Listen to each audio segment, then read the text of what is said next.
Every divorced man has a story that would make your blood run cold. The ex who cheated but wants alimony, the one who left for another man but demands half the house, the one who initiated divorce but plays victim in court. These aren't isolated incidents, they're patterns, and if you don't understand the psychology behind them, you'll be the next victim. Let me show you exactly how certain exes manipulate the system, and more importantly, how to defend yourself psychologically and legally from their tactics. The entitlement psychology in divorce is staggering. Some people genuinely believe that simply being in a relationship entitles them to half of everything, regardless of contribution.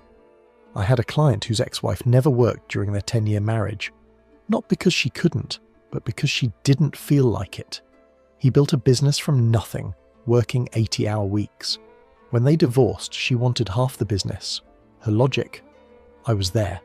That's it. Just existing in proximity to success meant she deserved half of it. The mindset goes like this. I gave you my time, therefore I own your achievements. They don't see the difference between being present and contributing. Sitting on the couch while you build an empire makes them, in their mind, co-builders of that empire. The entitlement is so deep they genuinely feel victimized when they don't get half of what they never helped create. Here's what's fascinating about emotional backlash after self-initiated breakups. The person who leaves often expects a hero's welcome in their new life. They've built up this fantasy where leaving equals freedom, happiness, instant improvement. When reality hits, loneliness, financial struggle, dating rejection, they experience massive cognitive dissonance. But instead of accepting they made a mistake, they blame the person they left. I counselled a man whose ex-wife left him for a co-worker. 6 months later, the co-worker dumped her. She immediately started calling her ex-husband, crying about how he ruined her life by making her so unhappy she had to leave. She literally blamed him for her decision to leave him. The mental gymnastics were Olympic level. The hidden motives behind leaving long-term partners usually involve what I call grass is greener syndrome mixed with financial calculation. Some individuals don't just leave, they leave expecting a payout. They've done the math. Divorce settlement plus new relationship equals upgrade. When the new relationship doesn't materialize or the settlement is less than expected, they're furious. Not sad, furious. Because their plan didn't work. A client's ex-wife admitted in a recorded conversation that she'd been planning the divorce for 2 years. Not because she was unhappy, but because she calculated she'd get enough in the settlement to not work while she found herself. She even had spreadsheets. When the judge awarded her far less than she expected, she accused my client of hiding assets. He wasn't. She just overestimated what being married entitled her to. The backup partner dynamics are crucial to understand. Certain people never leave without having someone else lined up. It's called branch swinging. They don't let go of one branch until they have a firm grip on the next. They'll start emotional affairs, sometimes physical ones, while still married. They're not looking for love. They're looking for security. And when that backup plan fails, guess who they come running back to? I've seen this pattern dozens of times. The spouse starts acting distant, picking fights, creating problems. They're building justification for leaving. Meanwhile, they're cultivating their next relationship. Then they leave dramatically, making you the villain. 6 months later, when the new person realizes they were just a rebound, your ex is suddenly interested in working things out. The reality check of dating after divorce hits some people like a freight train. They leave a stable, committed relationship expecting to be hot commodities in the dating market. Then reality strikes. They're older, have baggage, have kids, have financial obligations. The young, attractive people they fantasized about aren't interested. The people who are interested aren't upgrades from what they left. A woman I know left her husband because she felt unappreciated. She was 42, 3 kids, moderate looks. She expected to have men lining up. Reality. The only men interested were players looking for easy sex or desperate men she wouldn't have looked at twice before. After 2 years of terrible dates and pump and dump situations, she tried to reconcile with her ex. He'd already moved on with someone younger and happier. The jealousy when an ex improves their life is psychological gold. The person who left expects you to fall apart without them. They need you to fail to validate their decision, when instead you thrive, lose weight, make more money, find better relationships. It triggers massive narcissistic injury. How dare you be happier without them? You were supposed to prove they were essential to your existence. This jealousy manifests in various ways. Suddenly they're texting more. They're asking mutual friends about you. They're showing up places you'll be. They're posting on social media about missing what we had. They don't miss you. They miss being the one who left rather than the one who got left behind. Your success makes them the loser in the breakup, and they can't handle it. The responsibility avoidance and blame shifting is masterful in its delusion. People who destroy marriages through cheating, neglect, or abuse somehow become victims in their own minds. They'll say things like, "You made me cheat by not paying attention to me," or "I had to leave because you worked too much," ignoring that you worked to pay for the lifestyle they demanded. I had a case where the wife cheated with 3 different men, got caught each time, and still blamed her husband for driving her to it. When pressed for specifics, her complaints were that he wasn't spontaneous enough and didn't make her feel special. This man was working 2 jobs to pay for her shopping addiction, but sure, he's the problem. Financial dependency exposed after separation creates panic, not heartbreak. When someone who's been financially supported suddenly faces reality, rent, bills, groceries, insurance, they don't feel sad about losing love. They feel terrified about losing lifestyle, but they can't admit that, so they dress it up as emotional pain. Watch how quickly some exes become nostalgic when the bills come due. Suddenly they're remembering the good times right around rent day. They're missing what we had when car payments are due. They're thinking about reconciliation when their credit cards are maxed. It's not love, it's economics dressed in emotional clothing. The manipulation in custody and support conflicts reaches sociopathic levels. I've seen cases where women try to get child support from men who aren't the biological fathers, using emotional manipulation like, "You're the only father they've known," or "A real man would step up." They're literally trying to guilt men into paying for children that aren't theirs. One particularly nasty case involved a woman who hid her pregnancy from an affair, let her husband believe the child was his for 3 years, then divorced him. When the truth came out, she still wanted child support because he'd accepted the father role. She felt entitled to make him pay for her deception. The judge thankfully disagreed, but the audacity was breathtaking. The fragility of relationships built on infidelity is poetic justice. The person who cheats with you will cheat on you. The person who leaves their spouse for you has already shown they're a leaver. These affair partners imagine they're special, different, the true love. Then they're shocked when their cheating partner cheats on them, or when their homewrecker leaves them for the next excitement. I watched a situation where a woman left her husband for his best friend. Within a year, the best friend was cheating on her with someone younger. She actually called her ex-husband crying, saying, "I don't understand how he could do this to me." The lack of self-awareness was stunning. You got with a man who betrayed his best friend, and you're surprised he betrayed you. The psychological toll of betrayal on men is severely underestimated. Society expects men to just move on from infidelity, financial exploitation, false accusations, but the trauma is real. The humiliation of being cheated on, the confusion of being gaslit, the grief of losing the family you thought you had. These create lasting psychological wounds. Men in my practice describe feelings of emasculation, worthlessness, and identity crisis after betrayal. One man said, "I don't know who I am anymore. Everything I believed about my life was a lie." Another couldn't sleep for months, replaying every moment, looking for signs he missed. The betrayal doesn't just end the relationship, it makes men question their ability to judge reality. The legal and emotional fallout of cheating extends beyond the couple. Children are traumatized, extended families are divided, friendships are destroyed.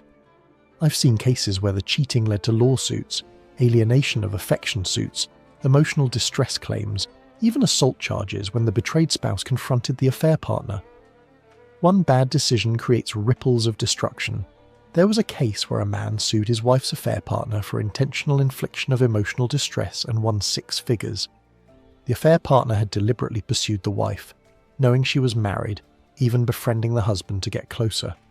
The court recognized this as malicious destruction of a marriage. The financial penalty was severe, but the emotional damage was irreversible.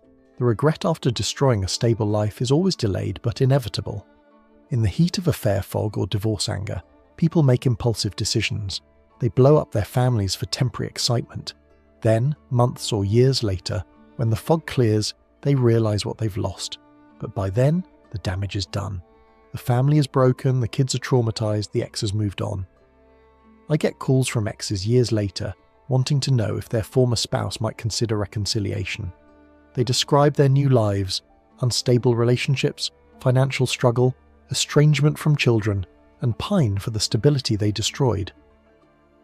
When I tell them their ex is remarried and happy, the silence on the phone is deafening. That's the sound of permanent consequences hitting home. The contrast between fantasy and reality in divorce is stark. The fantasy, freedom, hot new partners, endless possibilities, financial independence. The reality, loneliness, rejection, bills, and the dating wasteland of middle age. People think divorce is an escape to something better. Often it's just an expensive way to be alone. One woman told me she divorced expecting to live her best life, like the divorced women on TV shows. Instead, she got a crappy apartment, a dating pool full of damaged goods, and kids who resented her for breaking up their family. She said, "This isn't what I signed up for." No, but it's what you created. The projection and victim narrative creation is a masterpiece of psychological defense. People who cause breakups through their actions, cheating, abuse, neglect, reconstruct history to make themselves victims. They don't remember the affairs, only the lack of affection that drove them to affairs. They don't remember the emotional abuse, only their partner's reactions to it. This revisionist history serves a purpose: avoiding guilt. If they're victims, they don't have to face what they did. If they were driven to their actions, they're not responsible. I've had exes tell completely fabricated stories about abuse that never happened, neglect that didn't exist, problems they invented after the fact to justify their choices. Now, let's talk about psychological defense strategies. First, document everything. Every text, email, conversation. Some people will deny conversations that happened yesterday. Having proof isn't paranoid, it's protective. When they try to gaslight you about what was said or done, you have receipts. Second, the grey rock method. Become boring in all interactions. No emotional reactions, no interesting responses, just bland, factual communication. Manipulative exes feed on emotional reactions. When you don't provide that food, they move on to easier targets. Answer questions with yes, no, or necessary information only. Third, understand the extinction burst phenomenon. When you stop responding to manipulation, the manipulator often escalates dramatically before giving up. They'll increase contact attempts, make bigger threats, create more drama. This is like a toddler's tantrum getting worse before they accept the boundary. Stay firm. The burst will pass. Fourth, recognize hoovering. The attempt to suck you back in. They'll cycle through tactics: anger, sadness, seduction, guilt, fear. They'll bring up good memories, make promises, threaten suicide, claim emergencies. It's all manipulation. They don't want you back, they want control back. There's a difference. Fifth, establish what I call the business relationship boundary. If you share kids or financial obligations, treat it like a business relationship. No personal discussions, no emotional topics, just logistics. Pickup is at 3 p.m, not pickup is at 3 p.m. and by the way, I'm dating someone new. Keep it clean, clear, professional. Sixth, the witness protection strategy. Have witnesses for exchanges, especially child handoffs. Use public places. Some exes will claim abuse or threats that never happened. Video doorbell cameras, parking lot security footage, neutral third parties, these protect you from false allegations. Seventh, understand narrative control.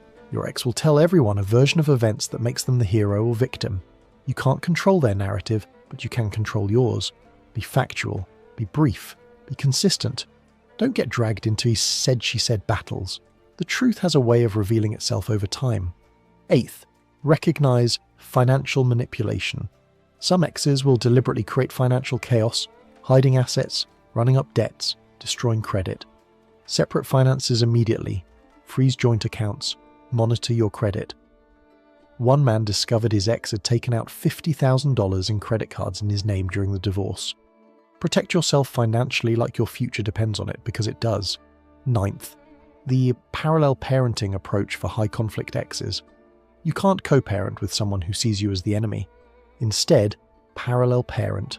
Minimal contact, separate rules in separate houses, no trying to control what happens at the other's home. It's not ideal, but it's better than constant warfare.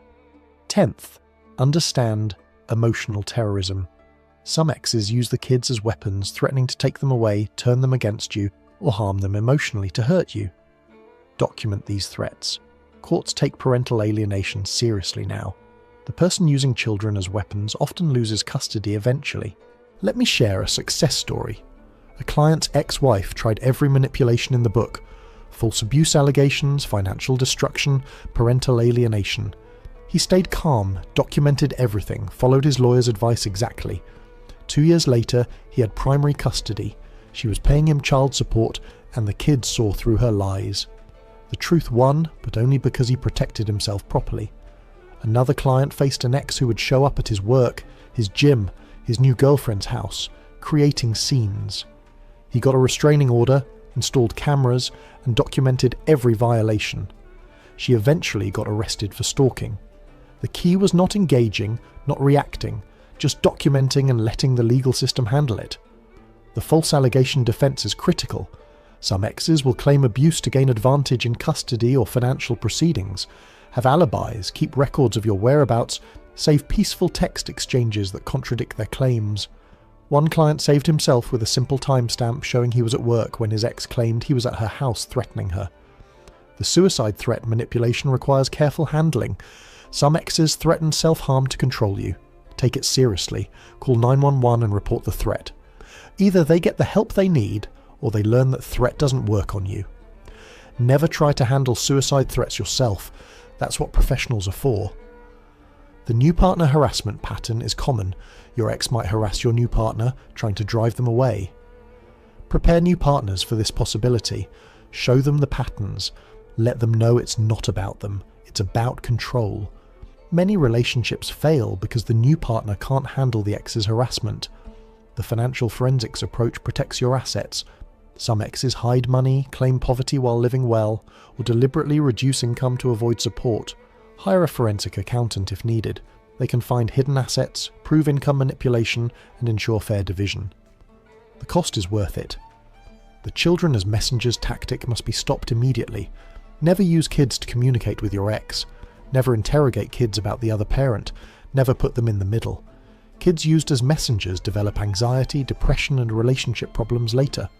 Protect them from adult conflicts. The love bombing return is a classic manipulation. After destroying the relationship, some exes return with intense affection, gifts, promises of change. They'll say they've been in therapy, found God, realized their mistakes. It's usually temporary. Real change takes years, not months. Don't fall for the performance. The emergency manipulation creates fake crises to force contact. Suddenly there are constant emergencies requiring your immediate response. The car breaks down, the kids are sick, the house has problems. Most aren't real emergencies. Respond only to genuine, documented crises. The memory manipulation gaslighting is insidious. They'll claim events happened differently or not at all. I never said that. That's not what happened. You're remembering wrong. This is why documentation is crucial. Trust your memory, but verify with evidence. The public victim performance happens on social media. They'll post about being abandoned, betrayed, abused, all fiction. Don't engage. Don't respond. Don't defend yourself online. Let them perform. People who matter will see through it. Your silence speaks louder than their noise. The mutual friend manipulation divides social circles. Your ex will try to turn mutual friends against you with their version of events. True friends will hear both sides or stay neutral. Those who immediately take sides without question weren't really your friends. Let the trash take itself out. The false reconciliation trick wastes your time and energy. They'll suggest working things out, go to counselling, make efforts, all while setting you up for a bigger fall. They're gathering ammunition, not reconciling. If reconciliation happens, it needs to be with massive verification of change, not just words. The financial bleeding strategy slowly drains you. Constant court motions, false emergencies requiring money, broken agreements requiring enforcement. They're trying to exhaust you financially and emotionally into submission. Budget for this war. It's not fair, but it's reality. The reputation destruction campaign targets your work, social life, and community standing. They'll call your employer, your family, your church, spreading lies. Document everything. Inform HR preemptively if needed, and consider defamation action if it's severe enough. The psychological vaccination approach is proactive. Educate yourself about manipulation tactics, personality disorders, and abuse patterns. Knowledge is immunity. When you recognize patterns, they lose power. You can't be manipulated by tactics you understand. The support network activation is essential. Don't fight alone. Have a therapist, a lawyer, trusted friends, family support. Isolation makes you vulnerable. Connection makes you strong. Many men think they need to handle everything alone. That's how manipulators win. The radical acceptance mindset changes everything. Accept that some people are incapable of healthy behavior. Accept that they won't change. Accept that protecting yourself isn't mean, it's necessary. Stop hoping for the person you thought they were to return. They never existed. The future-focused strategy keeps you sane. Instead of dwelling on the past betrayal or present conflict, focus on building your future. Every day spent fighting with a toxic ex is a day not spent building your new life. Minimize engagement, maximize growth. The evidence chain for court is crucial. Judges see false allegations daily. They appreciate organized, documented truth. Binders of evidence, timelines of events, witness statements. These win cases. Your ex's emotional performance loses to your factual presentation. The therapeutic recovery isn't optional. Betrayal trauma is real, PTSD. Get professional help. Process the anger, grief, and confusion with someone qualified. Too many men think they can tough it out. You can't heal what you don't acknowledge. The boundaries masterclass becomes your new normal.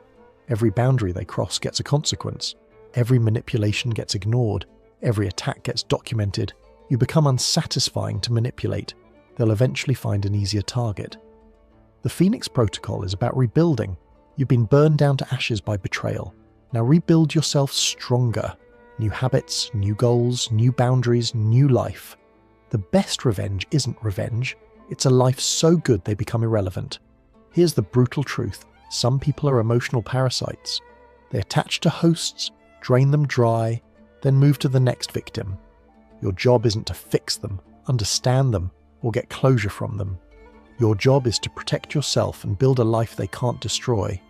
The patterns I've shown you repeat because they work on unprepared men. But prepared men don't fall for manipulation. They recognize patterns, implement defenses, and protect themselves legally and emotionally. Knowledge isn't just power, it's protection. Remember this: the person who betrayed you, manipulated you, or destroyed your family has shown you who they are. Believe them. Don't hope for change. Don't wait for apologies. Don't expect accountability. Protect yourself like your life depends on it, because your quality of life absolutely does. The legal system isn't perfect, but it responds to evidence, not emotions. The prepared man who documents, stays calm, and follows legal advice usually wins. The emotional manipulator who relies on tears and lies eventually loses. Play the long game. Your mental health matters more than winning arguments with toxic exes. Your peace matters more than getting the last word. Your future matters more than relitigating the past. Sometimes the best victory is walking away intact. The children, if involved, are watching everything. They'll remember who stayed calm and who created chaos, who protected them and who used them, who told the truth and who lied. Be the parent they can respect when they're old enough to understand what happened. The recovery timeline is longer than you think. Betrayal trauma, especially with financial and custody complications, takes years to fully process. Be patient with yourself. Healing isn't linear. Some days you'll feel strong, others you'll feel broken. Both are normal. The new relationship caution is critical. Don't bring new partners into drama with your ex. Don't use them as emotional support animals. Don't make them your therapist. Get yourself healthy first, then date. Broken people attract predators or become them. The financial recovery requires strategy. Divorce is expensive. Starting over is expensive. Fighting false allegations is expensive. Budget for rebuilding. Live below your means. Save aggressively. Financial stability gives you options and power. The friendship filter shows you who's real. Crisis reveals character. The friends who stand by you through false allegations, who see through the lies, who support you without judgment.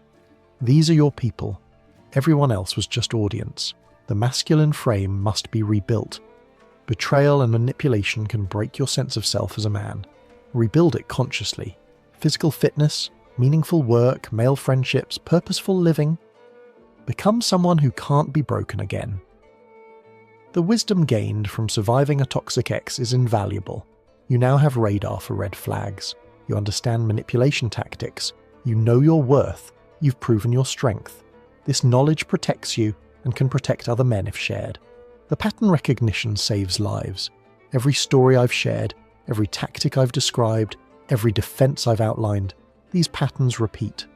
When you see them starting, you can act before damage occurs. Prevention beats recovery every time. The support obligation ends where manipulation begins. You don't owe support to someone who destroyed your life. You don't owe kindness to someone who shows you cruelty. You don't owe understanding to someone who shows you contempt. The future relationships will be different because you're different. You know what to look for, what to avoid, what to require. You won't accept treatment you previously tolerated. You won't ignore flags you previously missed. Your standards have been forged in fire. The community of men who've survived this is growing. We share strategies, support each other, validate experiences. You're not alone in this. Thousands of men have faced similar betrayals and manipulations. We survived. You will too. The final message is this. You can't control what your ex does, but you can control how you respond. You can't make them be decent, but you can protect yourself from their indecency. You can't change the past, but you can build a better future. I want to hear your stories. What manipulation tactics have you faced? What defenses worked? What would you tell a man just starting this journey? Drop your experiences in the comments. Your story might save another man from falling into the same traps.